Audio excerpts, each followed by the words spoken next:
मंदिर से खाली हाथ जाते हैं,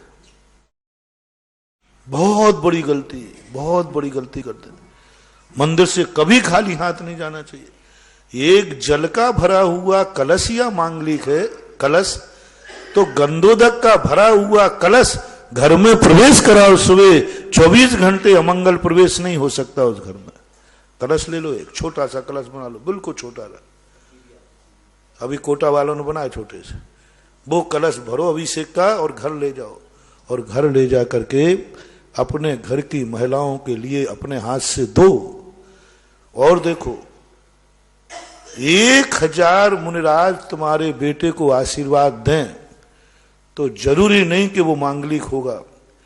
तुम गंधोदक बनाकर अपने घर में बेटा और बिटिया पालने में पड़े हैं, गंधोदक लेकर के और अपने हाथ से यदि पिता या गार्जियन उसके माथे पे लगा ले, 1000 मुनियों से भी ज्यादा ताकत उस हाथ में होती है जो उसका पिता गंधोदक। और 8 वर्ष तक जो पिता अपने बेटा बिटिए को अपने हाथ से गंधोदक बना के घर में जाकर के दे देवे, मेरी गारंटी है वो बेटा बिटिया तुम्हारा कुल कलंक कभी नहीं लगाएगी, कभी नहीं लगाएगा, कुल को उज्जवल ही करेगा। इतनी ताकत है। अब बोलो कितनी बड़ी शक्ति तुम खो रहे हो। 1000 मुनियों के आशीर्वाद से भी अधिक ताकतवान हो जाता है उस पिता का हाथ, जिस समय उसके हाथ में गंधोदक होकर अपने बेटा बिटिया के पालने में पड़े हुए बेटे को पोते को लगाता है। वो मान लीजिए बेटा स्कूल गया तो उस कलश को लेकर एक घर में बना दो, गंधोदक स्थल वहां रख दो, मां से बोल दो बेटा 1:30 बजे 2 बजे स्कूल से आएगा, मां लगा देवे, क्योंकि माता पिता दोनों एक ही है। मां अपने हाथ में गंधोदक लेके स्कूल से लौटे और वो गंधोदक लगावे, प्राण ऊर्जा कहलाती है, बहुत बड़ी शक्ति है, इसके वंचित मत रहो। यहां तक कि जैनियों के यहां पशु भी है, सबके यहां पशु एक सा काम करते हैं। यदि गाय है तो अजैन की और जैन की गाय में क्या अंतर है? वो भी दूध निकालता है, तुम भी निकालते। जैन की गाय की विशेषता होना चाहिए कि जैन की गाय के भी दूध निकालता है, लेकिन प्रतिदिन सेठ अपनी गाय को गंधोदक लाके देता है, उस गंधोदक छिड़क दो उसके ऊपर। यदि वो गाय मर के देव बन गई, जन्म जन्म तक तुम्हारी पद्मावती बन के रक्षा करेगी कि मैं पशु पर्याय में थी, पशु पर्याय में मैं कभी गंधोदक प्राप्त नहीं कर सकती थी। पशु कब करेगा गंधोदक?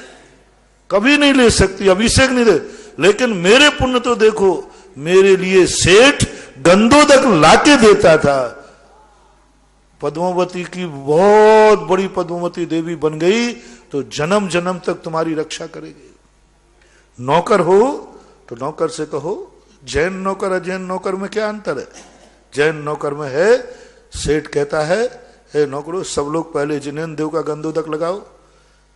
जैनी के नौकर की विशेषता होना चाहिए, वेतन तो सभी देते हैं लेकिन जैनी अपने नौकर को बोनस में गंधोदक देता है, पशु को बोनस में गंधोदक देता है, बेटा बिटिया को गंधोदक मिलता है और वो गंधोदक मिले।